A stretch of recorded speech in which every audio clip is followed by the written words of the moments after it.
Lisan kita memuji Sang Pencipta Allah atas segala nikmat yang dilimpahkan kepada kita, dan tidak henti-hentinya kami membahasakan bersyukur atas nikmat ini adalah sebuah kata kunci agar semua nikmat Allah Subhanahu wa taala yang sedang kita nikmati sekarang, apapun sifatnya itu, dan puncaknya adalah Islam dan iman, di mana dengan Islam dan iman kita jadi bisa mengenal siapa Tuhan kita Allah, kita jadi mendapatkan kejelasan dari tujuan kita diciptakan, dan kita juga jadi mengetahui mana yang boleh, mana yang tidak boleh dari makanan, minuman, pakaian, pendapatan, pergaulan, dan seterusnya.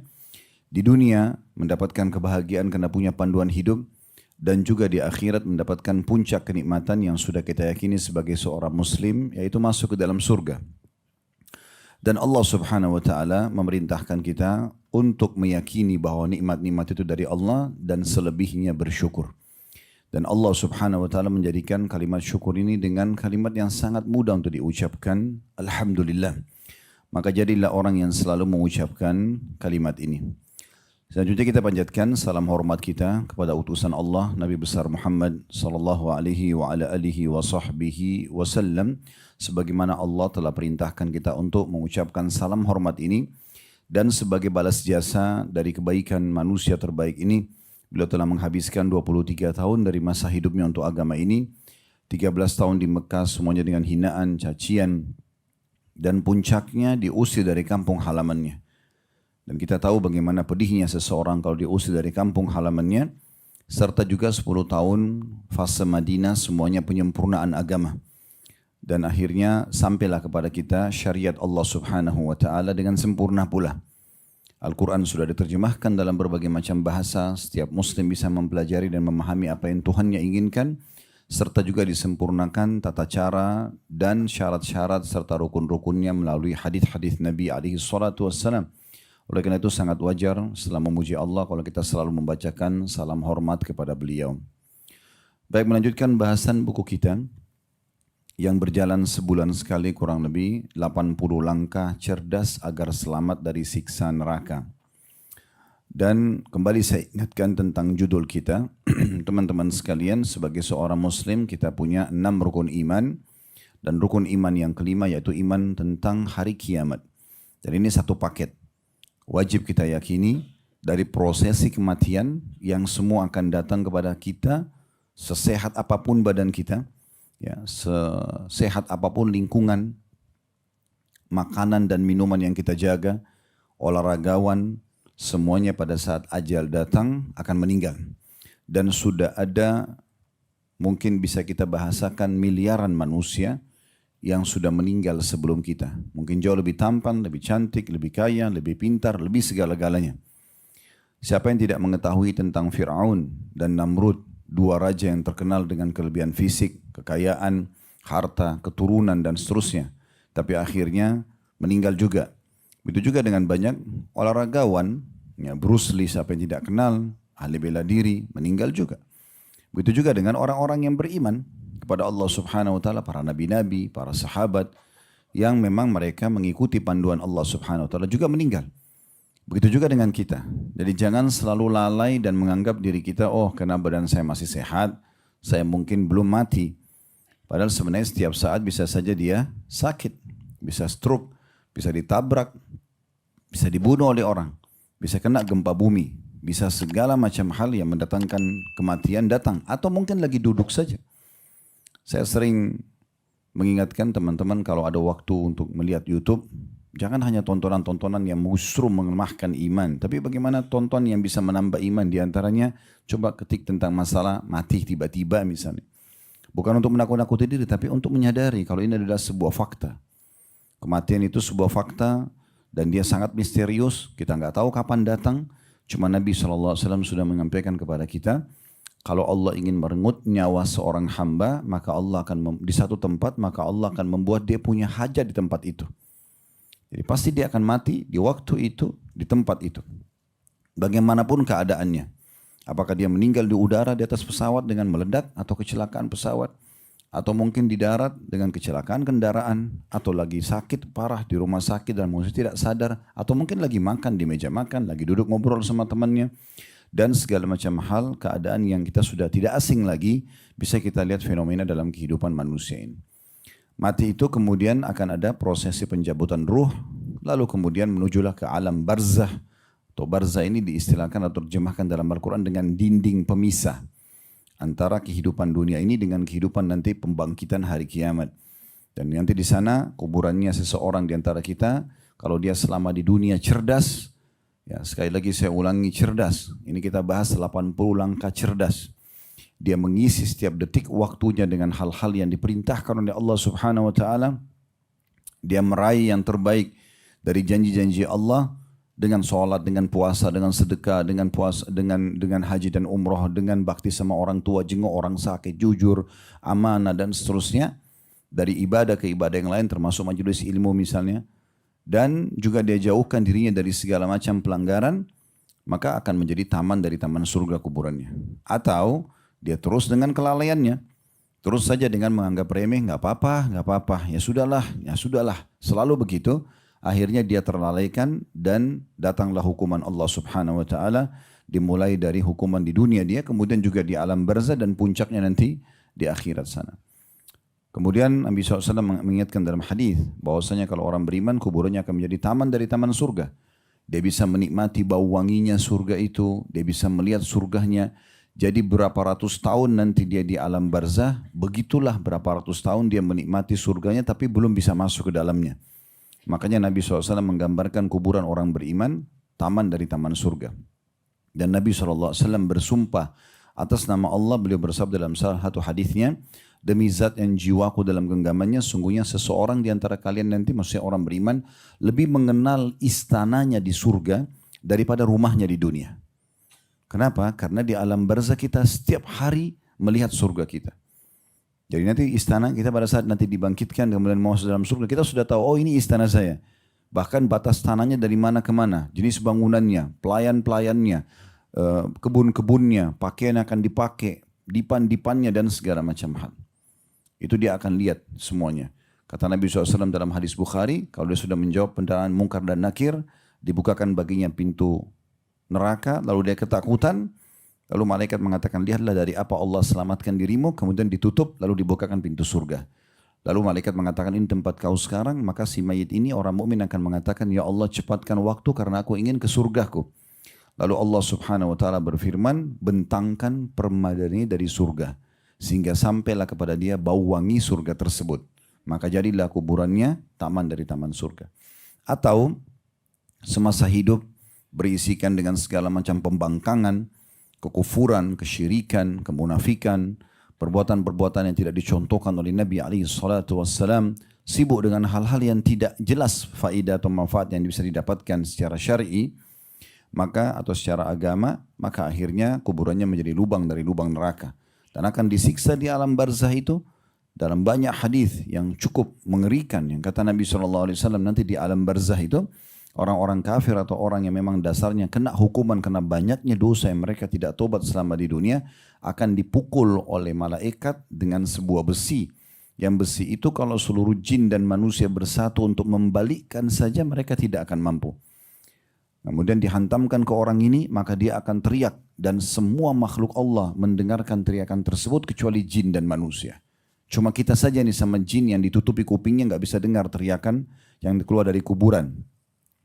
Tapi semua yang lain makhluk Allah mendengarkannya. Kata Nabi SAW, karena kalau jin dan manusia diperdengarkan teriakan tersebut, maka mereka akan meninggal seketika. Kita bersyukur sebagai seorang muslim sudah dapat bocorannya. Jangan terus menerus lalai dan bodoh.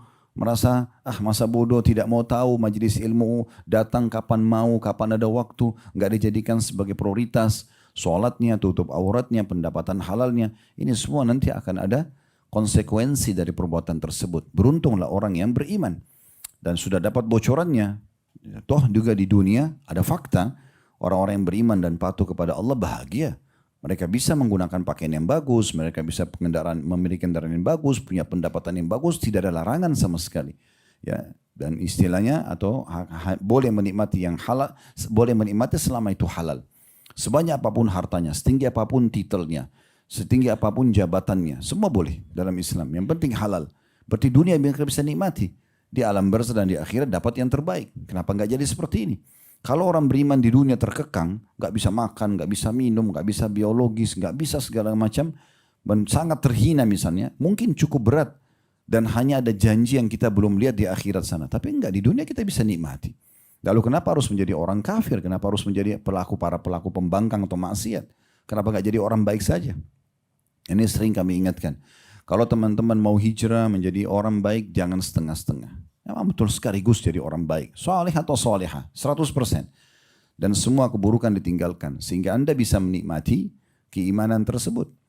Begitu juga satu paket nanti hari kebangkitan. Kata Nabi SAW, jasad kalian akan dimakan oleh tanah kecuali tulang ekor kalian. Yang darinya nanti Allah akan bangkitkan kalian. Semua nanti akan bangkit. Dalam sebuah hadis yang sahih, kata Nabi SAW, Allah turunkan hujan yang akan menimpah nanti tulang-tulang ekor kalian, lalu kalian tumbuh seperti tumbuhnya tanaman. Dibangkitkan di mahsyar, tapi dengan jasad yang baru. Tulang-tulang pun menjadi besar. Karena kata Nabi SAW, kalian akan dibangkitkan dengan postur ayah kalian Adam 60 siku ke langit. Jadi nggak seperti kita sekarang lagi postur tubuhnya. Tapi paras wajah segala macam sama. Cuma bedanya kita sangat besar nanti. Postur tubuhnya kembali kepada postur Adam alaihissalam. Itu 60 siku kurang lebih 27,5 meter. Tingginya kayak satu building. Tapi seperti itu penyampaian Nabi SAW. Dan beliau mengatakan dalam sebuah hadis yang lain, manusia itu dari awal diciptakan seperti Adam, 60 siku ke langit dan terus memendek sampai menjelang hari kiamat nanti. Jadi sekarang kita kalau lihat orang 2 meter sudah sangat tinggi bagi kita. Padahal sebenarnya itu sangat pendek dibandingkan ciptaan manusia awal. Dibangkitkan pada saat itu, disitulah penentuan. Semua orang akan berdiri di barisan di belakang Nabi masing-masing. Allah utus nabi-nabi, kemudian akan berdiri semua orang pengikut di belakang nabi tersebut, baik yang beriman ataupun yang kafir. Cuma bedanya yang beriman akan mengeluarkan cahaya dari tubuh mereka, dari tempat-tempat wudu, ya, karena ibadah mereka kerjakan, dan yang kafir akan kelam, bahkan muka mereka sudah mulai ada api yang membakarnya. Ada yang dibangkitkan dalam kondisi wajah mereka di tanah, ada yang dibangkitkan dalam kondisi mereka tenggelam dengan keringat mereka masing-masing, karena banyaknya dosa yang mereka lakukan, dan sekian banyak hal yang mengerikan yang sudah disampaikan. Sangat cerdas orang kalau faham ini, kemudian dia jadikan sebagai pegangan hidupnya. Dan puncaknya nanti adalah melewatin sirat, jembatan yang dibentangkan di atas neraka, sudah dikasih bocorannya dari sekarang. Kata Nabi SAW, sangat licin, lebih tajam dari pedang, lebih tipis dari rambut. Ya. Menggelincirkan, dan Allahu a'lam, kata Nabi SAW, berapa panjangnya sirat itu. Tapi dibentang di atas neraka. Orang-orang beriman dan semua kita termasuk insya Allah di dalamnya, mereka ada yang lewat seperti kilat, ada yang lewat seperti ya, burung yang terbang, ada yang seperti menunggangi kuda, ada yang seperti berlari, ada yang didorong oleh amalnya hanya sampai pertengahan jalan. Kemudian dia mulai merangkak ya, dalam kondisi dia berdarah-darah sampai juga tiba di depan surga. Tapi bagi orang-orang yang kafir, orang munafik, orang musyrik, atau dosanya sudah mengalahkan amal solehnya, maka akan masuk ke dalam api neraka tersebut. Hikmah kenapa orang-orang beriman dilewatkan juga di atas neraka.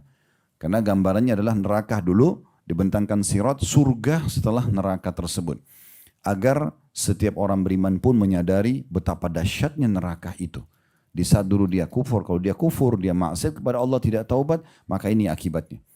Tapi ya, bagi orang-orang kafir sudah jelas dari awal mereka akan merasakan penyiksaan tersebut. Nah ini puncaknya adalah jatuh di neraka tersebut dan akhirnya masuk ke dalam surga. Kafir, musyrik, atau orang-orang munafik, ataupun orang-orang penuh dengan dosa dan tidak taubat, masuk ke neraka. Dan orang-orang beriman akan masuk ke dalam surga. Ini sudah dikasih bocorannya. Semua lengkap tentang siksaan di neraka. Dari siksa yang paling ringan sampai siksa yang paling berat sudah dijelaskan dalam banyak ayat-ayat Al-Quran, hadis-hadis Nabi SAW. Begitu juga dengan nikmat terkecil di surga sampai nikmat terbesar juga sudah dipaparkan. Bahkan Nabi SAW menggambarkan surga dan neraka itu gambaran para sahabat seperti kami melihat dengan mata kepala kami sendiri. Ya, Bapak Ibu sudah sering saya ingatkan setiap pengajian kita, usahakan masuk ke playlist YouTube kami, cari bedah buku tentang Rasulullah SAW cerita tentang surga dan neraka. 30 bab lebih kita membahas tentang neraka dan 30 bab lebih kita membahas tentang surga secara rinci.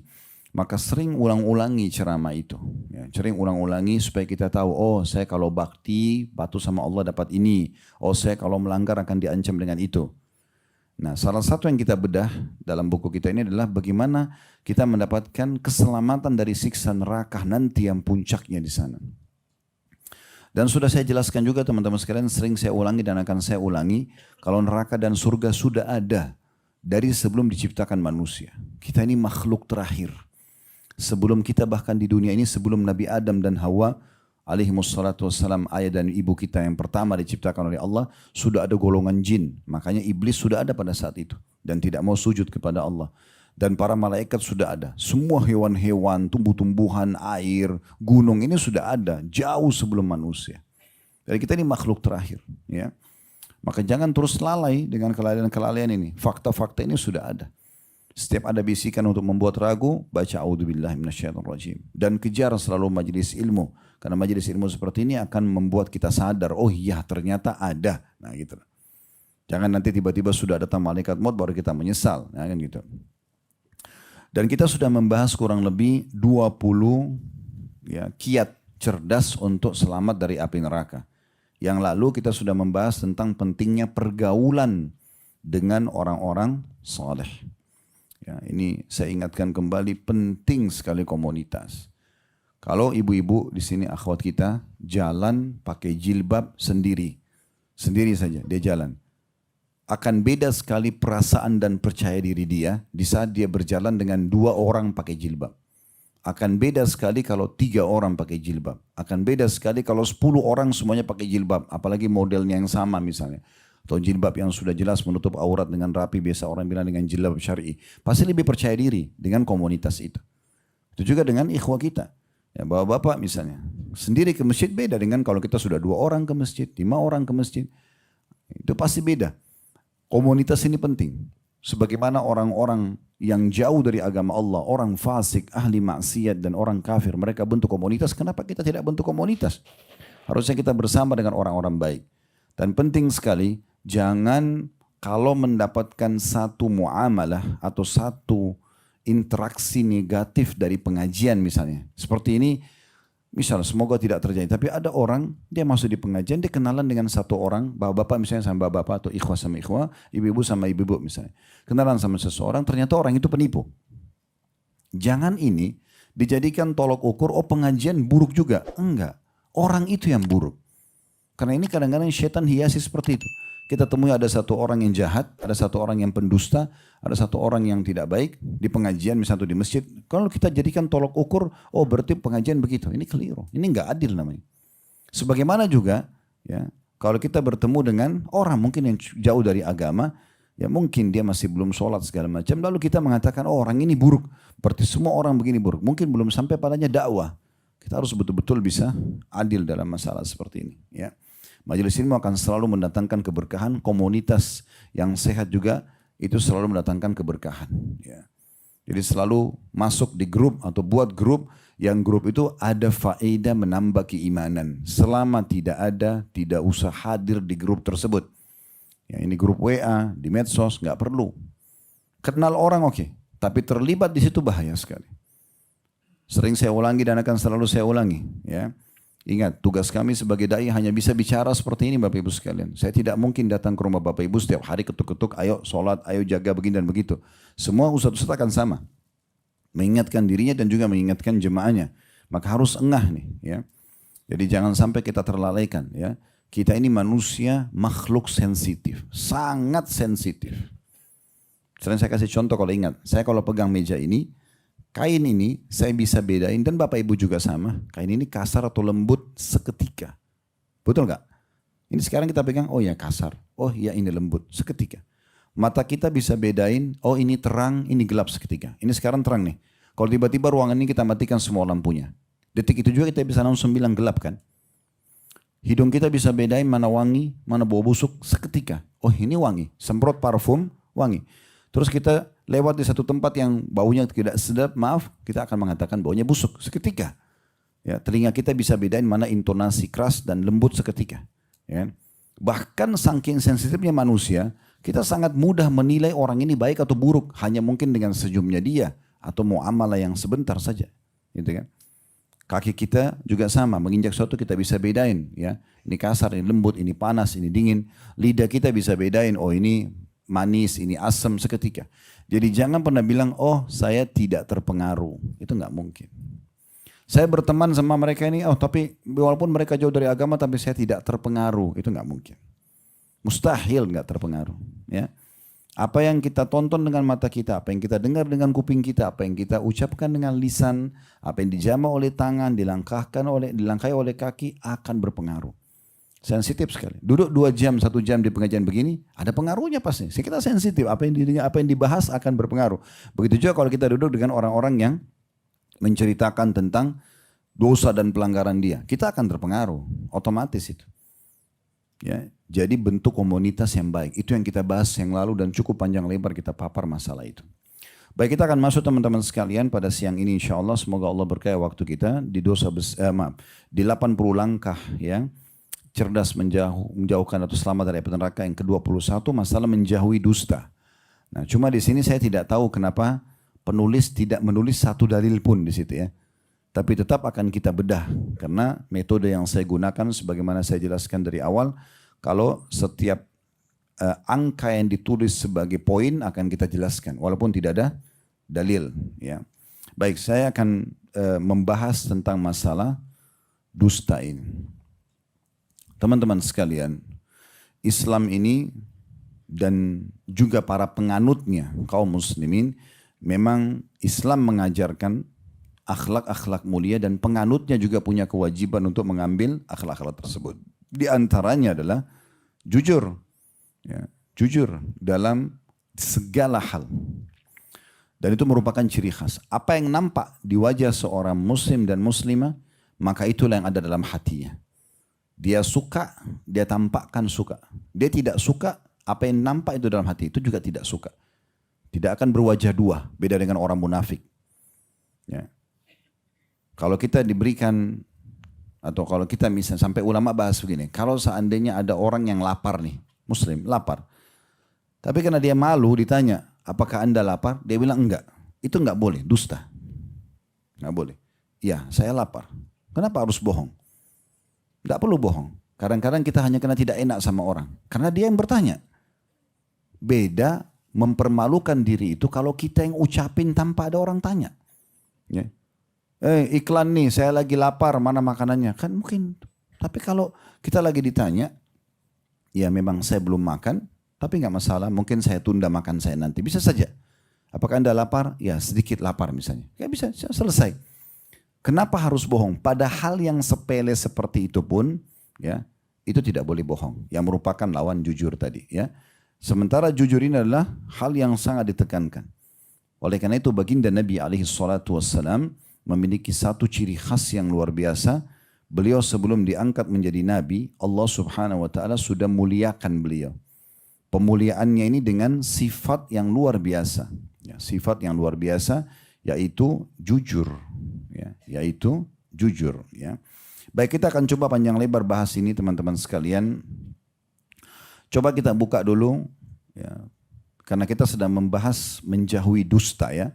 Jadi kita akan lebih fokus bahas dustanya, nanti akan kita hubungkan tentu pasti akan ada korelasinya dengan rivalnya atau lawannya yaitu jujur ya. Sekarang bisa dibuka dulu dalam surah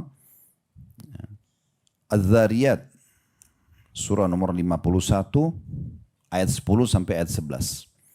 Bermula dari sini dulu kita bahas ya. Surah Az-Zariyat, surah nomor 51 ayat 10 sampai ayat 11. Sudah? Saya akan bacakan. A'udzubillahi minasyaitonirrajim. Qutilal kharrasun. Itu ayat 10-nya. Ayat 11-nya, alladzina hum fi ghamratin sahun. Artinya, terkutuklah orang-orang yang banyak berdusta. Nah, kutuk itu dilaknat, terkutuk berarti diangkat berkah hidupnya. Ya. Yaitu orang-orang yang terbenam dalam kebodohan yang lalai. Ya. Maksudnya dia terus menganggap, nggak apa-apa bohong, nggak apa-apa dusta. Nah, maka di sini Allah Subhanahu Wa Taala tekankan bahwasanya mereka terkutuk. Ya. Jadi tahu, sadari ya, Kalau begitu di sana kita mau bohong, oh ini ancamannya kutukan nih. Ini Allah berfirman dari 1400 tahun yang lalu. Syaitan selalu membuat kita teman-teman kalau mau jujur takut. Kenapa takut? Apa yang ditakuti? Kalau kita benar, jujur. Kalau kita salah, jujur. Salah pun pada saat kita jujur menyelesaikan permasalahan. Sekarang kalau kita buat kesalahan ditanya, kamu lakukan? Iya, clear. Selesai. Orang sudah tahu kita akui. Bisa saja kita dimaafkan atau misalnya dia minta konsekuensi tanggung jawab. Oke, kita selesaikan tanggung jawabnya. Clear. Dan itu selesai pada saat itu. Kenapa selalu dibawa-bawa satu permasalahan sehingga bertahun-tahun itu terus? Karena kenapa? Ketakutan dalam diri dia sendiri, tanda kutip, yang dilahirkan oleh syaitan. Takut untuk jujur. Kenapa? Bohong itu tidak menyelesaikan masalah. Kecuali hanya detik-detik itu saja. Dia bohong pada saat itu, dia pikir dirinya selamat. Berapa detik itu? Ditanya permasalahan yang sama besok, dia akan bohong lagi. Ditanya lusa, dia akan bohong lagi. Sampai kapan pertanyaannya? Sementara setiap kali dia bohong, dia terkutuk. Kena dosa. Ya. Dosa dalam Islam ada dua, dosa besar dan dosa kecil. Kalau dosa kecil bisa dimaafkan dengan semua amal saleh. Wudu, sholat, sedekah, semua. Tapi kalau dosa besar, itu nggak bisa kecuali taubat nasuha. Dengan 3 syarat, meninggalkan dosa itu seketika, menyesali dan janji sama Allah tidak mengulangi, baru bisa dimaafkan. Bagaimana membedakan dosa kecil sama dosa besar? Dosa besar ada ancamannya. Larangan yang diikuti ancaman. Nah seperti di sini Allah bilang, qutilal kharrasun, terkutuk orang-orang yang berdusta. Berarti ada ancaman, masuk kategori dosa besar. Untuk apa kita dosa besar setiap saat? Berbohong pada hal yang tidak penting. Dan subhanallah, awal kita melakukan perbuatan dosa, itu seringkali Allah kasih kita sinyal rasa takut dan khawatir. Tapi kapan itu hilang? Kalau kita sudah jadikan pelanggaran itu biasa. Seperti orang kalau sudah terbiasa bohong, awal dia bohong itu dia takut, Allah kasih. Tapi karena dia tidak pedulikan, lama-kelamaan jadi kebiasaan, udah. Dia tidak anggap sebuah hal yang berbahaya bagi dia. Dan kita berharap pertemuan kita ini bisa mengubah persepsi itu. Baik, kita buka sekarang selanjutnya surah Al-Mu'min atau surah Ghafir, surah nomor 40 dalam Al-Quran ayat 28. Bagaimana Allah Azza wa Jal menjelaskan dan menekankan Allah tidak akan pernah memberikan petunjuk orang-orang yang suka dusta. Jadi keliru kalau dia anggap dengan dia bohong dia selamat, itu nggak mungkin. Udahlah. Mungkin siapa yang pernah praktik dalam hidupnya tahu masalahnya. Kapan dia bohong akan mentok di satu titik dan akan kebongkar juga nanti. Dan akan menjadi masalah lebih berat. Coba kalau dia jujur, clear. Kalau dia benar, dia jujur, dia aman. Kalau dia salah, maka dia tinggal perbaikin, selesai. Dalam surah Ghafir, surah nomor 40 ayat 28, Allah berfirman, Inna Allah la yahdi man huwa musrifun kadzab. Di akhir ayat ya. Di akhir ayatnya, ayat 28, Inna Allah la yahdi man huwa musrifun kadzab. Sesungguhnya Allah tidak akan pernah menunjuk atau memberikan petunjuk orang-orang yang melampaui batas lagi pendusta. Ya. Tidak akan mungkin diberikan petunjuk. Artinya masalah yang sedang kita hadapi tidak akan menemukan solusi dengan bohong. Enggak akan. Tapi masalah itu akan didapatkan solusinya dengan jujur. Tadi saya bilang kalau kita benar kita aman. Kalau kita salah tinggal kita perbaikin. Dan konsekuensi perbaikannya apa? Selesai, jalankan. Ya. Ingat teman-teman sekalian, dusta atau dosa ini sama amal saleh, ini luar biasa ya. Efek, kita bahasakan efek. Efek dosa itu berat sekali. Sementara ya, amal saleh itu ringan. Seperti contoh misalnya, teman-teman kalau jujur, ya, satu kasus Anda jujur, ringan sekali. Orang langsung percaya, selesai. Tapi kalau bohong ini berat sekali. Kita 50 tahun jujur, kemudian tahun 51 bohong sekali, yang orang pegang yang mana? Bohong sekali. Kita 50 tahun jujur, tidak pernah mencuri, amanah. Sekali kita mencuri, curang. Yang mana orang lihat? Lihat bahayanya. Jadi betul-betul orang muslim itu harus setiap detik hidupnya dia jaga di atas rel yang benar. Dan ingat, menjaga nama baik bagian daripada perintah agama. Gak boleh kita sengaja coreng nama kita, gak boleh.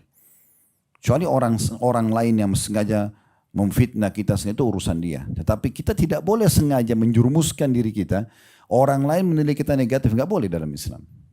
Ya, tidak dibolehkan. Sekarang kita dengarkan hadis Nabi SAW. Ya.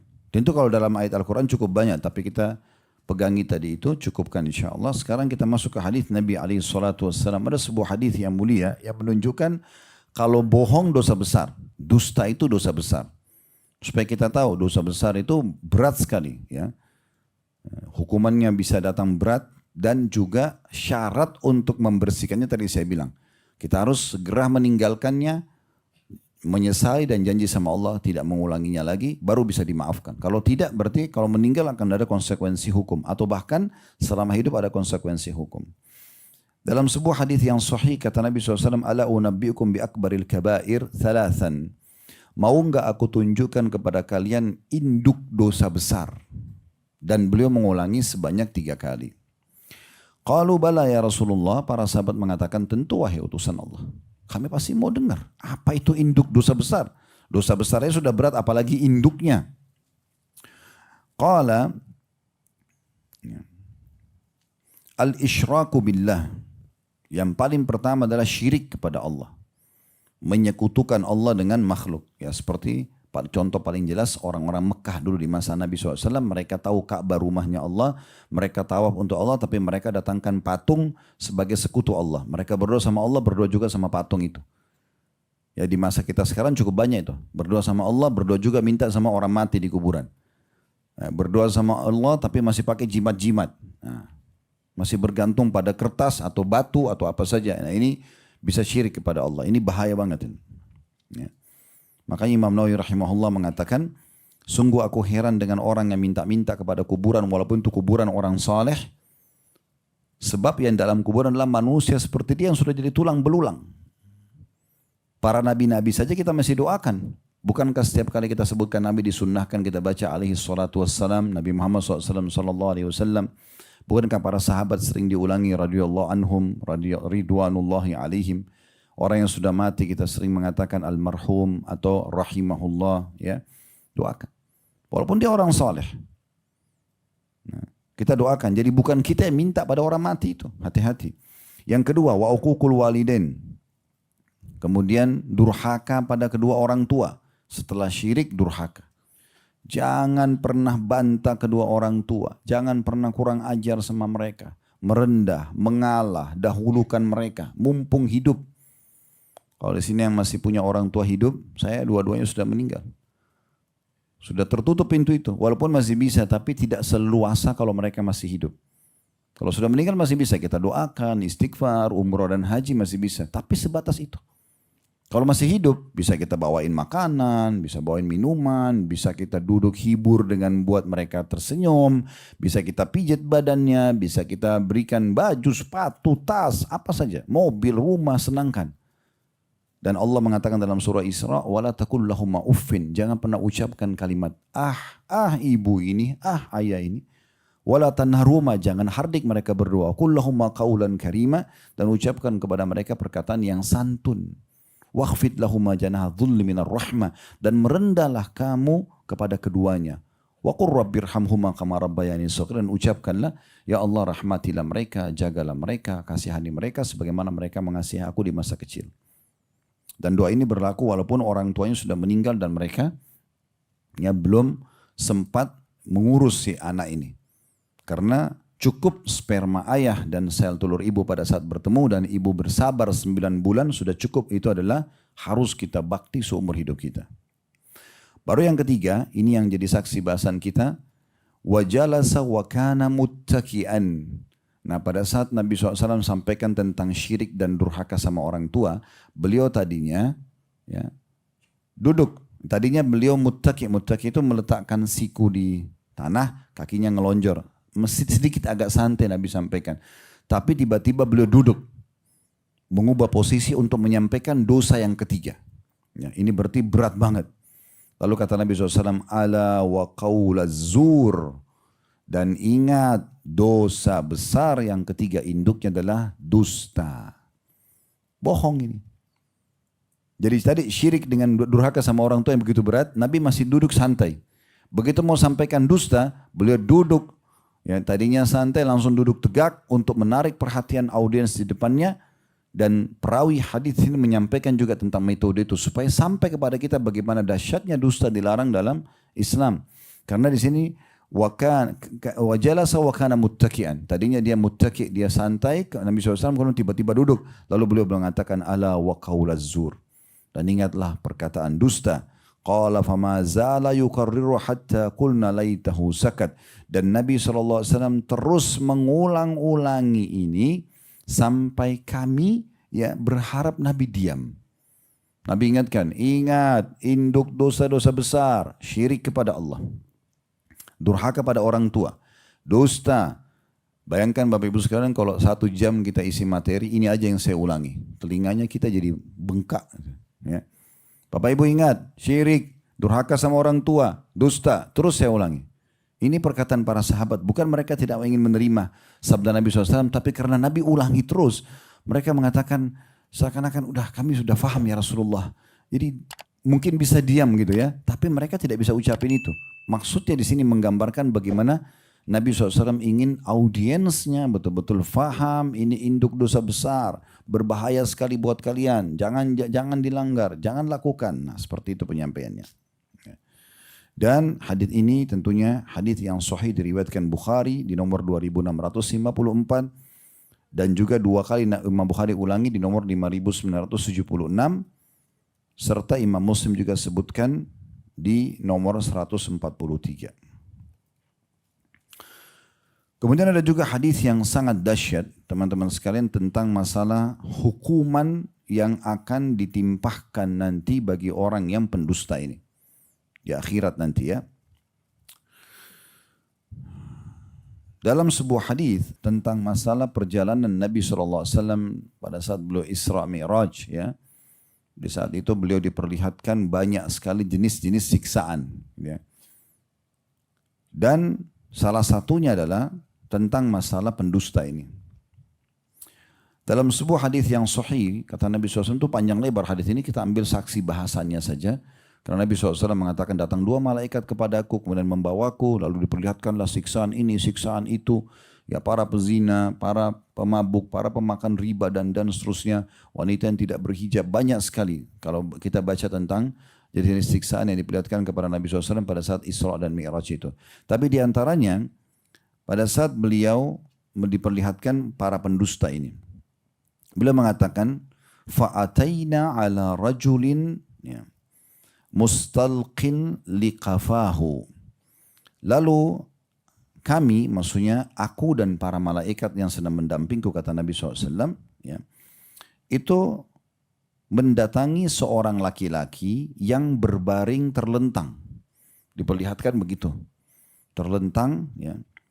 Wa idza akharu qaimun alaihi bikallubi min hadid. Dan ada satu laki-laki yang lain yang berdiri di arah wajahnya. Maksudnya di bagian atasnya. Jadi orang tidur, ada satu lagi berdiri di atas kepalanya. Dan orang yang di atas kepalanya ini ya, memegang sebuah besi ya, yang tajam dan merobek ujung mulut orang yang tidur tadi sampai ke tengkuknya. Sampai ke ujung rahang. Ya. Kanan dan kiri. Jadi orang tidur itu, tapi orang yang tidur ini nggak bisa melawan, ya. Dia nggak bisa melawan, gitu. Maka kemudian Nabi SAW mengatakan, wa idza huwa ya'ti ahada shiq wajihi fayusharshiru shidqahu ila kafa wa man khirahu ila kafa wa ainahu ila kafa. Lalu kemudian laki-laki yang tadi di atas itu ya, mendatangi satu sisi wajah, kemudian merobek ujung mulutnya sampai tengkuknya, dan merobek hidungnya sampai tengkuknya, dan merobek matanya sampai tengkuknya, sampai ke leher bagian belakang, gitu ya, tengkuk. Biasa kita kan kalau wudu ya menyentuh tengkuk ya, leher bagian belakang. Jadi orang yang tidur ini dia nggak bisa buat apa-apa, pasrah. Ada orang di atasnya pegang besi yang tajam. Kemudian orang yang di atas ini masukkan besi di mulutnya, ditarik sampai ke tengkuknya. Terus yang hidungnya juga ditarik sampai ke tengkuknya. Kemudian juga matanya sampai ke tengkuknya. 3 ini disobek luar biasa. Ini pakai kuku kita aja sudah sakitnya luar biasa gitu. Bagaimana dengan besi ini? Ya. Maka kemudian Nabi SAW bertanya kepada 2 malaikat tersebut, siapa orang ini? Apa kesalahannya? Sampai begitu berat siksaannya. Ya. Maka malaikat mengatakan, wa ammar rajulul ladzi ataita alaihi, laki-laki yang kamu datangi ini, ya, yusharshaku atau yusharsharu sidquhu ila kafa, yang disobek mulutnya sampai ke tengkuknya, wa mankhiruhu ila kafa, hidungnya sampai ke tengkuknya, wa ainuhu ila kafa, dan matanya sampai ke tengkuknya, fa inna rajulu yaghdu min baitihi fayakdzibul kadzbata tablugul afaq, yaitu seseorang yang keluar dari rumahnya lalu dia berdusta, yang dusta itu tersebar luas sampai mencapai seluruh penjuru. Ya. Hadits ini diriwayatkan oleh Bukhari nomor 7047. Ya, kalau kita sekarang ini, hadits ini sangat relevan dengan keadaan kita sekarang, ya. Karena dulu orang kalau mau sebarin berita dusta, hoax gitu ya, itu kan dia harus ngomong kepada si fulan, si fulan, si fulan, si fulan, ya kan repot ya. Mungkin untuk nyebarin hoax 1 hari itu bohong, mungkin butuh 10 orang mungkin 1 hari. Sekarang jutaan orang bisa dalam hitungan detik sebarin di medsos, selesai. Tersebarlah. Orang semua percaya apa yang dia sebarin padahal sebenarnya bohong. Ini bahaya sekali. Hati-hati teman-teman sekalian. Saya sarankan, ini sekarang sudah dekat pilkada, pilpres. Jangan terlalu banyak ikut campur. Ya. Doain negara kita supaya diberikan yang terbaik. Apalagi ibu-ibu, masak aja bu. Gak usah sambil goreng tempe, pegang handphone. Kamu nomor berapa? Gak usah. Gak penting. Gak penting. Nanti hangus tuh tempenya. Suami istri ribut. Yang satu nomor 1, satu nomor 2. Kenapa? Akhirnya tidak biologis. Hilang pahala. Nah, ada satu keluarga saya tahu.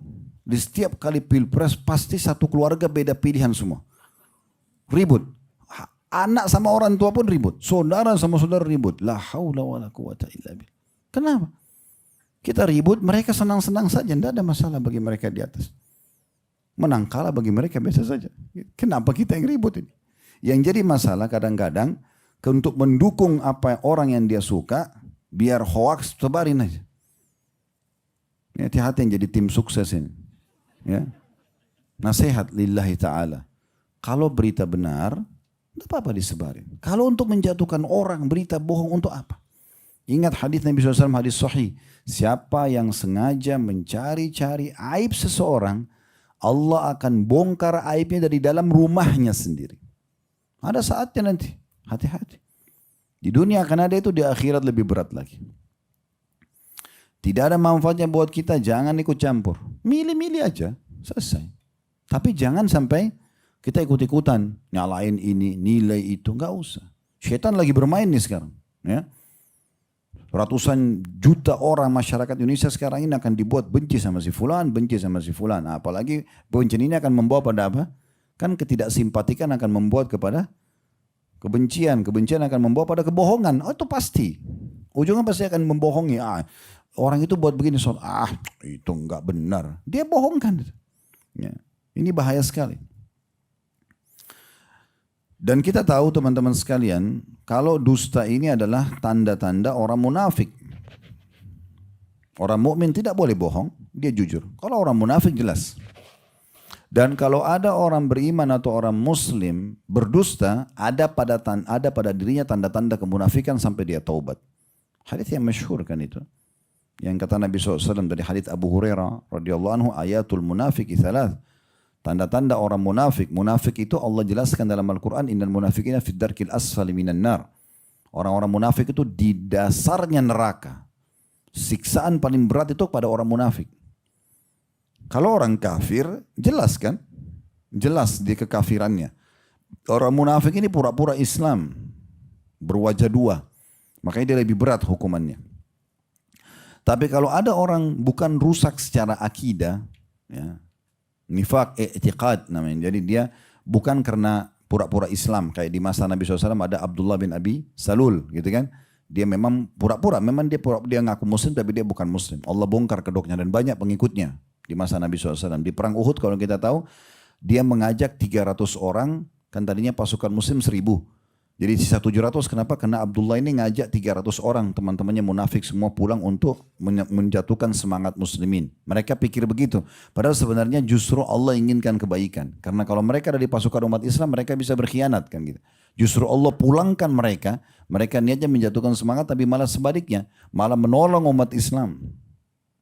Nah, jadi kadang-kadang kita itu kalau ya diselamatkan oleh Allah SWT dari pergaulan-pergaulan dari teman-teman yang buruk itu bersyukur. Jangan kita merasa kehilangan. Ya.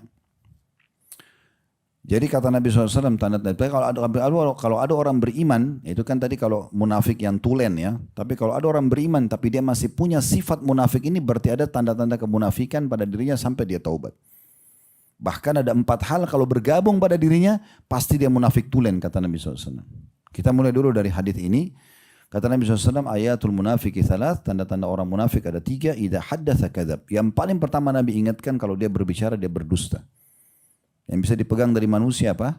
Lidahnya. Kalau dia sudah bohong, apa yang mau dipegangi? Ya. Hewan masih bisa ditarik ekornya. Gitu. Tapi kalau manusia nggak bisa. Lisan ini luar biasa teman-teman sekalian. Mungkin dia biasa secara paras wajah, postur tubuh, mungkin ekonomi biasa aja. Tapi karena lisannya jujur kita nyaman.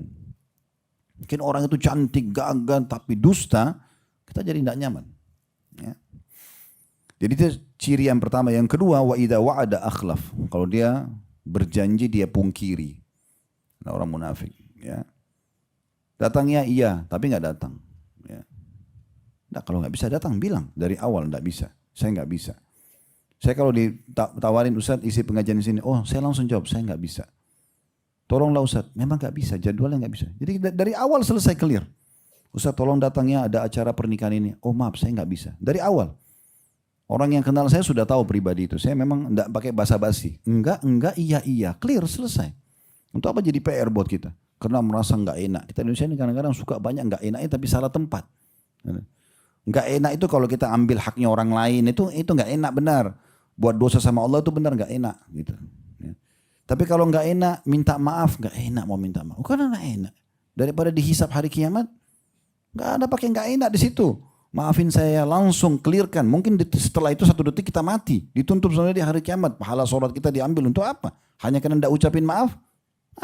Salah tempat ini. Kan gitu. Kemudian yang ketiga, wa idza tumina khan, kalau dia diberikan amanah maka dia ya, berkhianat. Amanah ini banyak ya. Jangan selalu dibayangkan amanah itu cuman ini handphone dititip atau orang dititip ini amanah. Itu salah satunya. Termasuk kata-kata atau cerita yang dititipin. Jadi kalau ada yang bilang begini, saya mau cerita bu ya, saya mau cerita ukhti, saya mau cerita pak, akhi. Tapi jangan cerita sama orang lain ya. Terus kita bilang iya, berarti apa itu? Amanah. Jangan pergi lagi sama teman, saya mau cerita sama kau ya. Tapi jangan cerita sama orang lain. Karena dia bilang jangan cerita sama orang lain. Loh sekarang dia sudah berkhianat nih. Dan data kemunafikan. Sekali bilang iya enggak. Sampai sahabat mempraktekkan. Pernah Nabi SAW membisikkan Fatimah. Fatimah anak beliau. Ya, radhiyallahu anha. Dibisikin di depan istri-istri Nabi. Rupanya Aisyah ini penasaran. Setelah Nabi SAW keluar rumah tanya. Hai Fatimah, tadi ayahmu bisikin sesuatu apa sih? Dia bilang saya tidak ingin membuka rahasia Rasulullah SAW. Padahal itu istrinya Nabi. Dan ternyata Nabi SAW mengizinkan untuk menyampaikan kalau beliau sudah meninggal. Setelah meninggal, Nabi SAW Fatimah ya datang kepada Aisyah mengatakan, dulu anda pernah tanyakan apa yang Nabi SAW sampaikan. Semasa hidup saya tidak mau sampaikan. Tapi karena sudah meninggal saya sampaikan. Karena itu pun kebaikan jadi disampaikan. Kalau keburukan nggak boleh disampaikan. Kalau Nabi SAW sampaikan kalau beliau sebentar lagi akan meninggal. Dan juga saya termasuk keluarganya yang paling pertama menyusul beliau setelah beliau meninggal. Nah, jadi itu menjaga amanah luar biasa. Anas bin Malik radhiyallahu menjadi pembantu di rumah Nabi SAW 10 tahun. Ambil pelajaran dari ini ya. Jadi beliau 10 tahun itu dari 9 tahun sampai 19 tahun jadi pembantu di rumah Nabi SAW. Dan yang membawa ibunya namanya Ummu Sulaim. Ini seorang ibu yang luar biasa, cerdas. Dia bawa anaknya mengatakan, ya Rasulullah ini anak saya jadikan pembantu anda. Silakan berkhidmah buat anda. Akhirnya Anas menjadi perawi hadis yang luar biasa. Karena setiap hari sama Nabi. Ya. Maka Anas ini pernah disampaikan oleh Nabi SAW untuk membeli sesuatu. Ada hajat yang Nabi suruh. Pada saat dia pulang ibunya tanya. Ibunya nanya. Kita tahu kita harus bakti sama orang tua kan. Ibunya nanya. Ibunya tanya. Nah kenapa tadi kau telat? Ada Rasulullah suruh saya ini. Apa yang kamu disuruh? Saya tidak mau sampaikan rahasia Nabi. Langsung ibunya mengatakan. Benar jangan kau sampaikan rahasia Nabi. Suruh jaga amanah itu. Memang sudah begitu sifat orang mukmin. Nah kalau tadi hadis yang saya bilang hadis sahih juga. Ya, dua-duanya ini hadis sahih. Kata Nabi SAW ada 4 sifat. Ya, kalau salah satunya ada pada seseorang muslim, maka ada padanya ciri kemunafikan. Tapi kalau semuanya ada, pastikan dia munafik tulen. Nah, Nabi ulang itu tadi. Kalau dia berbicara dia bohong. Kalau dia berjanji dia pungkiri. Kalau dia diberikan amanah dia berkhianat. Lalu ditambah. Kalau dia bertikai, berbeda pendapat, maka dia curang. Dia berselisih pendapat, dia curang. Ya, seperti misalnya selisih tentang masalah tanah, dia buat sertifikat palsu, dia curang. Ya, itu ciri orang munafik. Orang mukmin tidak akan begitu. Bukan haknya dia tidak akan sentuh.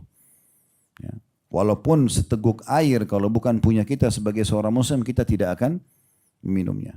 Apalagi hal-hal yang besar. Apalagi hal-hal yang besar. Baik, ada sebuah hadis Nabi SAW yang menggabungkan antara perintah untuk jujur dan apa yang didapatkan, dan juga ada ancaman bagi dusta dan apa yang akan dihukumkan. Hadis yang sahih dari hadis Abdullah ibn Umar radhiyallahu anhuma, Nabi SAW bersabda, "Alaikum bis-sidq." Alaikum ini maksudnya kalian wajib, bukan pilihan, wajib jujur kata Nabi SAW. Kalian wajib jujur. Ya. Kemudian beliau mengatakan fa inna sidqa yahdi ilal bir, karena kejujuran akan membawa kepada bir. Bir itu kebajikan. Itu satu, kalau jamaknya abrar.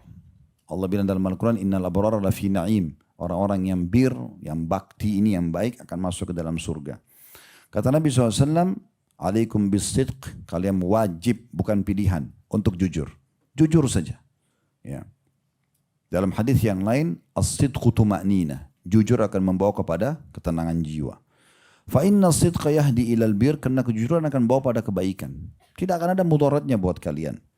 Wa innal birra yahdi ilal jannah, dan kebaikan itu akan membawa kepada surga. Target utama surga. Wa ma yazalu ar-rajulu yatasaddaq wa yataharra as-sidqa hatta yuktaba 'inda Allah siddiqa. Dan seseorang itu terus saja jujur dan berusaha komitmen menjaganya. Berarti sini ada ujian nih ya. Mungkin sekarang kita jujur, mungkin besok kita bohong. Enggak. Sekarang kata Nabi SAW, dan seseorang jujur hati itu dan terus menjaga kejujuran itu sampai nanti Allah catat dia sebagai siddiq. Orang yang memang pasti jujur. Ya, bisa bermakna di sini adalah dia tidak akan bohong lagi setelahnya, karena sudah jadi pola, ya, sudah jadi pola, sudah jadi kebiasaan dia. Ya, dalam sebuah athar disebutkan kulil haq walau kana mur, ucapkan kebenaran walaupun itu pahit. Ya, jadi seperti itu. Dan orang kalau kita sudah tahu golongan ahli surga setelah para nabi-nabi yang paling tinggi adalah siddiqin, ya, orang-orang yang jujur ini. Tentu bahasanya cukup panjang lebar ya, jujur dengan keimanannya kepada Allah, dia tidak syirik, ya, jujur dalam mengikuti Rasulullah SAW, betul-betul memurnikan ajaran beliau, tidak menambah, tidak menguranginya, ya, menerima dan mengamalkan, mendukung siapa yang mengamalkan, ya. Kemudian jujur dalam muamalah, transaksi jual beli, ya, semuanya dengan kejujuran, ya. Kata Nabi SAW, al-bayyi'ani bil khiyar malam yatafarraqa. Dua orang itu yang transaksi dalam keadaan khiyar. Khiyar itu boleh milih, lanjutin transaksi atau batalin gitu kan. Selama mereka belum berpisah. Ya. Fa in sadaqa wa buyyina burika lahuma. Kalau mereka berduanya jujur dan transparan, maka akan diberkahi transaksi mereka. Ya. Wa in kadzaba wa katama, ya. Kalau dua-duanya menyembunyikan dan berdusta, ya, itu maka akan diangkat keberkahannya. Jadi di sini kita disuruh jujur, ya. Jujur akan mendatangkan keberkahan. Jadi kalau Bapak Ibu mau jual misalnya motor atau mobil, ini udah pernah tabrakan, ditanya sama orang, kita sudah perbaikin di bengkel, sudah bagus. Ini pernah tabrakan nggak? Pernah.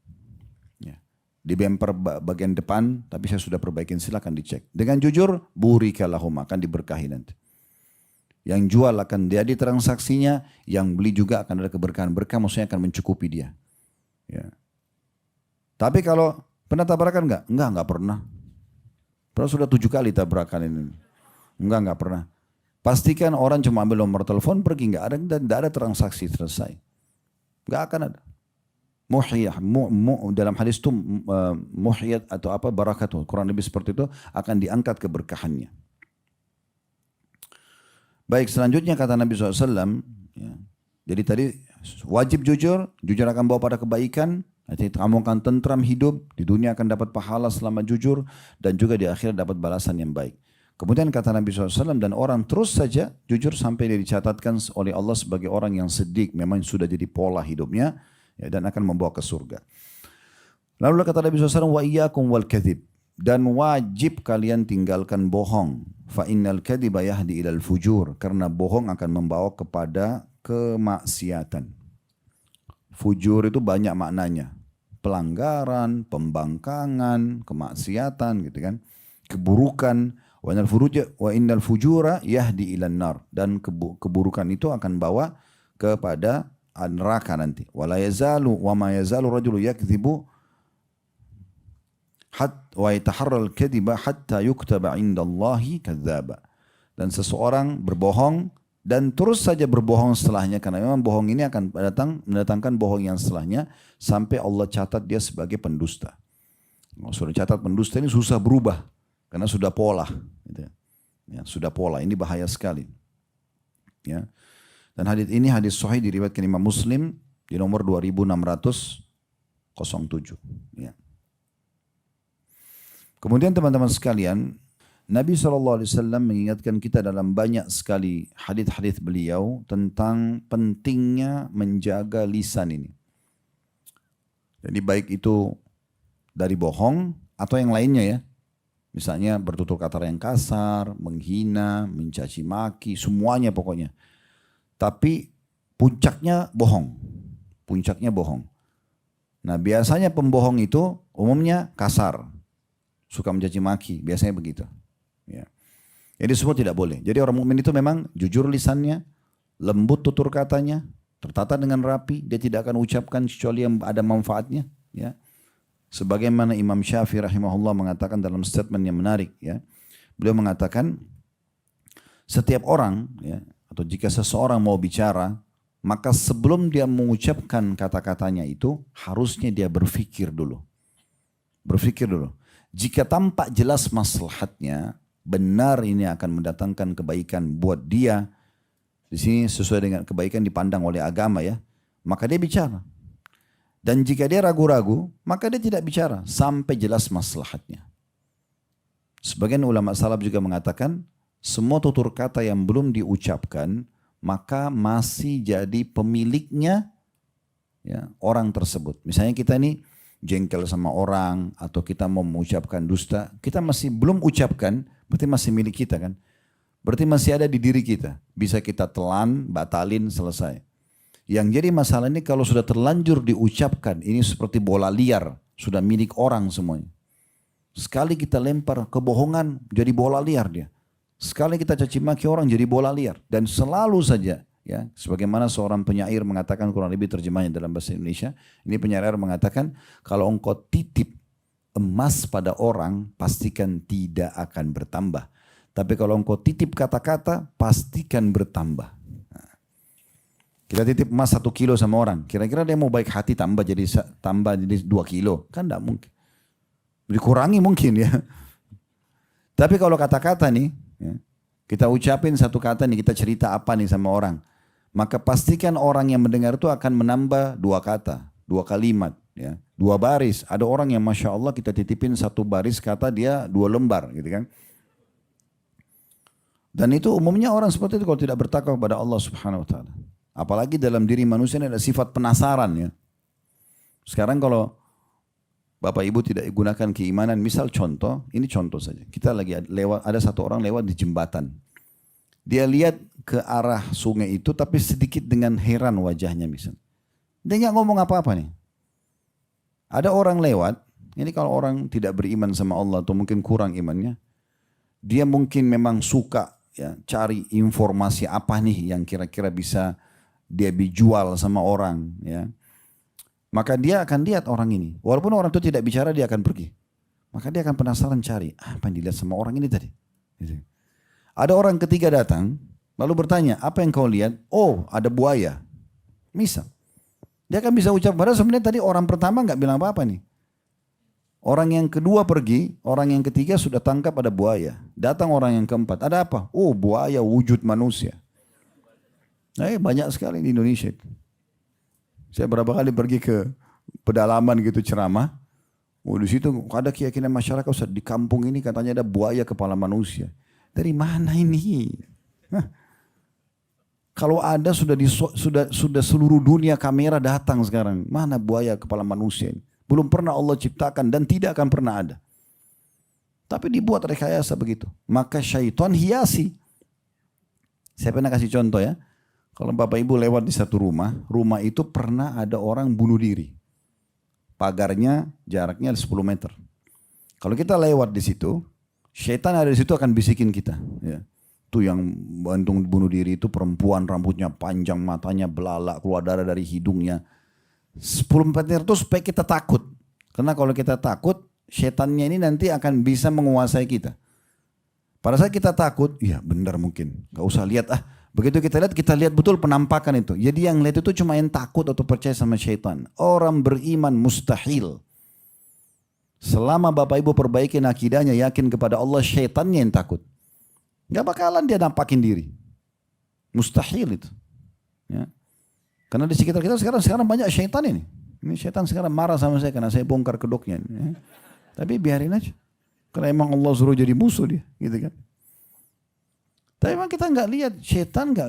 Orang yang takut saja itu dukun tuh mereka adakan ritual panggil syaitan. Oh sudah setengah mati baru kemudian ya datang syaitannya. Pernah ada satu dukun di Saudi, sedikit saya berbagi cerita. Ditangkap. Di Saudi itu ada Haya Amil Ma'ruf Nahi Mungkar. Ada satu, kalau tidak salah kementerian khusus itu. Menyuruh pada kebaikan, melarang dari kemungkaran gitu ya. Setahu saya ada. Tidak tahu kalau sekarang ada perubahan. Tapi setahu saya dulu, dari saya kuliah sampai terakhir saya masih ke sana itu, saya masih ada saya lihat ini. Kadang-kadang kalau waktu sholat mereka ingatkan. Ya, apalah di pasar tuh biasa diingatkan kalau ada perempuan yang tersingkap auratnya diingatkan dan seterusnya lah. Nah pernah ada satu tim khusus itu menangkap dukun-dukun di Saudi itu. Dan itu dukun luar biasa tuh. Kalau sudah ketangkap nggak ada lagi toleransi. Seperti hadis Nabi SAW, haddus sahir darbatun bisayf. Ditangkap, kepergok, penggal lehernya. Karena mudaratnya bahaya sekali. Kalau kita di Indonesia kan Masya Allah hidup subur mereka gitu kan. Bahkan gelarnya luar biasa, orang pintar. Ya. Dan saking pintarnya dia bisa menipu orang pintar ditipu. Kita yang orang sudah sarjana pun pergi ke dukun. Bawa foto suami, bawa foto istri. Yang jelas teman-teman sekalian pernah ada satu dukun ketangkap, dia anggap dirinya dukun paling hebat. Dan saya ada sendiri cuplikannya itu. Disuruh sama syekhnya itu yang nangkap dia. Kebetulan ini pakar ruqyah gitu kan di Saudi. Ditanya, coba sekarang kau praktekin bagaimana caranya kau panggil syaitan kamu itu. Dipraktekin sama dia pakai baju merah, dia bilang ini baju saya, baju ritual dipakai sama dia, dia ambil pecut, ya, pecut kuda, kemudian dia bilang sambil panggil-panggil namanya syaitan, ya, baru dia pecut-pecut badannya. Dia bilang kalau badan saya sudah mulai berdarah, baru saya dengar suara. Subhanallah, ngapain ini? Belum tentu juga dikasih, syaitan ini penipu, ya, penjahat gitu, minta tolong sama dia mustahil. Ya. Dan Nabi SAW sudah ingatkan, jangan percaya sama mereka, jangan percaya sama mereka. Gitu. Siapa yang datang ke dukun, tanya aja, tidak diterima suratnya 40 hari. Dia nggak usah pergi. Gitu kan. Siapa yang datang ke dukun percaya, ya, dia telah kufur kepada risalah Nabi Muhammad SAW. Tidak boleh. Gitu kan. Jadi jangan sampai nih ya kena tipu. Baik, jadi kita kembali tadi Imam Syafi'i rahimahullah mengatakan orang harus bisa mengontrol lisannya sebelum dia mengucapkan. Dan dalam hadis Nabi SAW, hadis yang sahih, ini jaminan Nabi SAW ya. Dan sekaligus sebenarnya ancaman isi hadis ini ya. Man yadhman li ma baina lihyaihi wa ma baina rijlaihi admanu lahul jannah. Siapa yang bisa menjamin apa yang ada di antara dua rahangnya, mulutnya. Tidak ucapin dusta, tidak caci maki, tidak hardik, tidak menghina segala macam. Dia kontrol lisannya betul-betul. Yang keluar ini hanya emas saja. Kalau bukan perintah agama sehingga dapat pahala, atau minimal yang mubah. Kayak nanya kabar orang, ya, tanya alamat, yang mubah-mubah. Selama tidak ada manfaatnya, diam. Gak usah ucapin. Kata Nabi SAW, siapa yang menjamin untuk apa yang ada di antara dua rahangnya, lisannya, dan siapa yang bisa menjamin antara dua pahanya, kemaluannya, maka aku akan jamin bagi dia surga. Ternyata dua ini memang sumber masalah dalam kehidupan. Lisan sama juga kemaluannya. Di saksi bahasan kita masalah lisan. Dan hadis ini, hadis yang sahih riwayat Bukhari nomor 6474 ya. Dan ini lafaz beliau atau lafaz Imam Bukhari. Dan dalam hadis yang lain juga kata Nabi SAW kepada Uqbah bin Amir radhiyallahu anhu, atau Uqbah berkata, "Qultu ya Rasulullah," saya berkata ya Rasulullah, "Man najah?" Apa itu keselamatan? Supaya saya selamat di dunia, bahagia, tidak punya masalah sama orang-orang, di akhirat juga saya selamat. Nabi SAW pesan kepada beliau, "Amsik alaika lisanak." Pesan pertama Nabi untuk selamat, pegang lisanmu. Jangan dusta, jangan mencaci maki, jangan menghina, jangan menghardik. Jaga lisan, karena disitulah penilaian orang. Dan disitulah penilaian Allah Subhanahu wa Ta'ala. Baik maka baik, buruk maka buruk. Ini saksi bahasan yang pertama, kuasai lidahmu, jaga, kontrol. Ya. Yang kedua, wal yasa'aka baitak, ya, atau baituk, wal yasa'aka baituk, yaitu hendaklah ya, rumahmu itu luas bagimu. Maksudnya kalau tidak ada perlu di rumah aja. Nah, gitu. Itu perintah Nabi, itu keselamatan. Karena kan banyaknya dosa ini kalau sudah mulai keluar rumah. Tidak ada kegiatan keluar rumah. Habisin waktu di luar rumah. Maka sangat terbuka pintu-pintu dosa. Tinggal di rumah itu ibadah. Ya. Ini perintah Nabi SAW. Kalau perlu baru keluar. Tidak perlu nggak usah. Selalu saya ingatkan ya. Apapun yang kita lakukan. Apapun yang kita ingin transaksikan. Kebutuhan. Bukan keinginan. Selama keinginan tidak akan selesai-selesai. Ya, butuh silakan, tidak butuh jangan, gitu kan? Duduk aja di rumah. Ini sabda Nabi SAW. Wabki ala khati'atik. Dan yang ketiga keselamatan adalah tangisi dosa-dosamu. Rasa nyesal dengan dosa-dosa yang kamu lakukan. Hadis riwayat Tirmidzi nomor 2406 dan ini dihasankan oleh para ulama. Ya, jadi ini penting sekali untuk digarisbawahi tentang masalah ya, bagaimana menjaga lisan itu. Terakhir hadis yang masyhur, hadis yang sangat sering diucapkan oleh para ulama tentang masalah ini, man kana yu'minu billahi wal yawmil akhir falyakul khairan aw liyasmut. Siapa yang mengaku beriman kepada Allah dan hari akhir, maka dia hanya mengucapkan yang baik atau dia diam. Ya. Hadis sahih riwayat Bukhari ini. Ada juga sedikit saya tambahkan, pernah ada sahabat mengatakan begini, ya Rasulullah, bagaimana supaya saya bisa selamat? Kata Nabi SAW, ikrarkan dengan lisanmu, fikirkan dengan fikiranmu, yakin dengan hatimu, Tuhanku Allah, istiqamalah. Udah, yakin Allah Tuhan, terus istiqamah aja. Yang Allah perintahin, kerjakan, wajib atau sunnah yang Allah halalkan, nikmati. Yang Allah larang, jauhi, clear. Itulah ya keselamatan, ketentraman, udah begitu aja.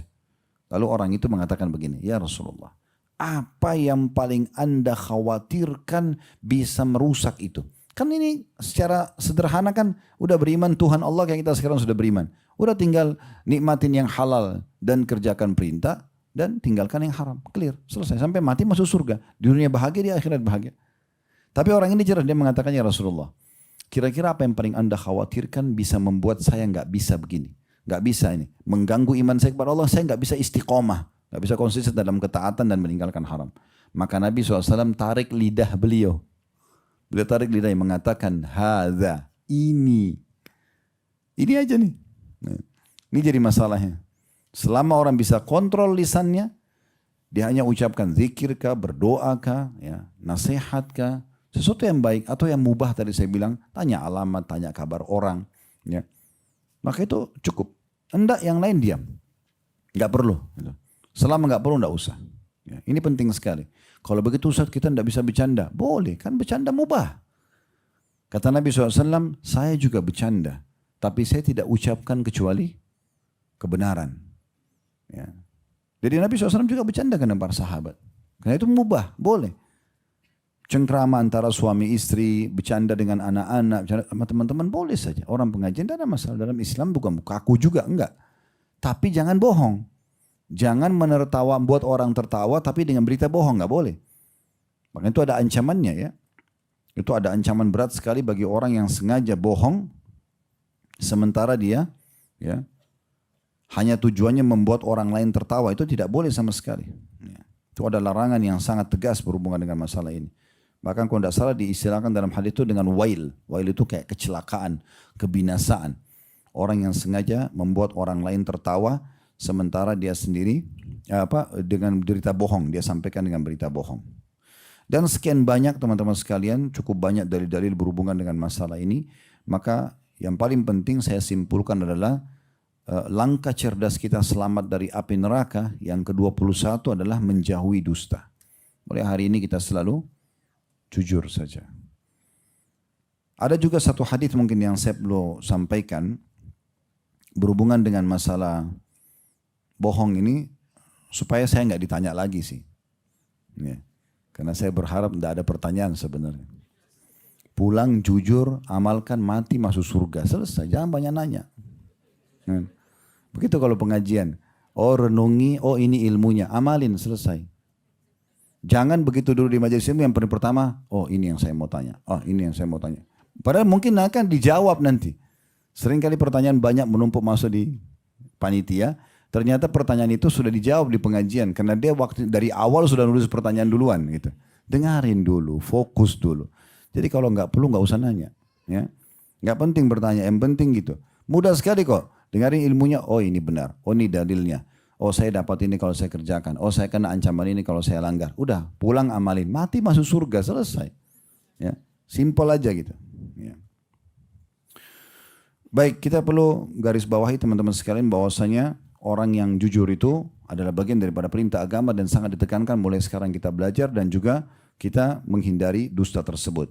Namun ada sebuah hadis Nabi SAW mungkin yang perlu kita garis bawahi. Hadis ini tentang masalah adanya keadaan yang tidak dianggap itu adalah berdusta, ya. Tidak dianggap itu adalah berdusta. Ya. Disebutkan dalam sebuah hadis ya, yang kata Nabi SAW, saya bacakan dulu hadisnya dari Ummu Kalthum. Ya. Ini binti Uqbah bin Abi Mu'aid. Ya. Sebenarnya Uqbah bin Abi Mu'aid ini ya, dia meninggal dalam keadaan kafir ayahnya, tapi ini anaknya mukminah. Wa kanat minal muhajiratil awwal ya, allati bay'na an-nabiy sallallahu alaihi wasallam. Dia termasuk wanita yang pertama hijrah ya, dan pertama membaiat Nabi sallallahu alaihi wasallam. Dia mengatakan akhbarathu annaha sami'at Rasulullah sallallahu alaihi wasallam, dia menginformasikan kalau dia mendengar Rasulullah sallallahu alaihi wasallam bersabda, laisal kadzabu alladhi yuslihu bainan nas wa yaqulu khairan wa yanmi khairan. Bukan termasuk orang yang bohong adalah orang yang ya, mendamaikan antara dua orang yang sedang bertikai. Dua orang yang sedang bertikai. Tapi ini bukan berarti kita boleh bohong ya. Cuma memang kita memperdekat permasalahan. Contoh misalnya si A sama si B ribut, cekcok. Lalu kemudian kita memperdekat permasalahan itu dengan kita mengatakan misalnya kepada si A. Anggaplah si A ini lebih tua, si B lebih muda. Kita mengatakan kepada si A, sebenarnya mungkin menurut saya mudah-mudahan si B ini sebenarnya merasa bersalah gitu ya. Cuman karena dia tidak tahu, karena lebih muda dia tidak tahu bagaimana cara memulainya, mungkin ada baiknya Anda yang memulainya. Misal, kemudian kita datang kepada si B mengatakan, mungkin si A juga mengetahui kalau apa yang dia lakukan salah. Tapi karena dia lebih tua, dia mungkin berat untuk memulainya. Bagaimana kalau engkau memulainya? Jadi seperti itu. Ya. Ini contohnya saja. Kemudian dikatakan, qala Ibnu Syihab walam yasma yurakhis fi syai'in mimma yaqulun nasu ya. Kadzib illa fi thalathin. Dan Ibnu Syihab perawi hadis mengatakan, aku tidak mendengar sesuatu yang diberi keringanan ya, dan tidak dianggap dalam masalah dusta kecuali pada 3 perkara. Peperangan. Nah, peperangan ini misalnya ada seseorang muslim ditawan oleh musuh ya. Lalu musuh itu tekan dia. Coba jelaskan ya, berapa jumlah pasukan umat Islam. Misalnya jumlahnya 5.000. Di sini jangan dia bilang kan Islam suruh saya jujur. Ya jualnya 5.000 aja. Padahal musuh ini sebenarnya kekuatannya mungkin 1 juta pasukan. 5.000 kecil sekali. Mungkin dia bilang banyak jumlah umat Islam. Ya. Mungkin dengan dia niat jumlah umat Islam semuanya. Itu dia sebutkan angka tertentu. Itu tidak dianggap dia sedang berdusta. Kemudian yang kedua adalah al-islah bainan nas, memperbaiki keadaan 2 orang tadi yang bertikai, dan wa hadithur rajul imra'atahu wa hadithul mar'ati zaujaha. Puji-pujian bercandanya suami istri. Ya, itu. Saya belum pernah ketemu wanita secantik kamu. Saya belum pernah ketemu laki-laki setampan kamu. Padahal bohong dia. Banyak orang yang lebih cantik dan lebih gagah. Tapi untuk membahagiakan rumah tangganya boleh. Ya. Cuma ini jangan juga terlalu sering diulang-ulangi ya. Nanti dia tahu, oh ini enggak benar. Dan ini pun kalau memang benar, dia butuh pujian itu. Jadi enggak usah dipuji kalau enggak butuh pujian. Gitu kan? Sekarang istri lagi masak, masakannya kurang enak memang. Gitu kan? Asin. Enak gak? Enak. Gak apa-apa. Karena memang kan secara umum enak. Sekarang kelebihan garam. Kalau garamnya dikurangi enak gak? Enak kan? Cuma nanti lain kali garamnya kurangi ya. Nah gitu. Wah gak enak asin. Gak masak lagi dia. Kan jadi masalah. Suami pulang mungkin keringatan. Tiba-tiba mau biologis. Bahasa kan? Kan gak, bau sana. Nanti gak mau pulang lagi dia. Oh belum mandi aja sudah ganteng, apalagi kalau sudah mandi kan gitu. Pasti dia mau mandi nanti, kan gitu. Contohnya ini tidak usah panjang lebar dibahas, nanti jadi banyak pertanyaan. Yang jelas muji-muji pasangan boleh, dan kalau sudah berumah tangga harus royal pujian. Nah, harus royal pujian, puji semua kata-kata sayang, cinta, rindu, tuangkan semua sama pasangan halal sampai habis. Jadi nggak usah diungkapin ke orang lain. Ya. Begitu saja teman-teman sekalian, semoga bermanfaat. Kalau ada benar dari Allah Subhanahu wa taala, kalau ada salah dari saya mohon dimaafkan. Subhanakallahumma bihamdika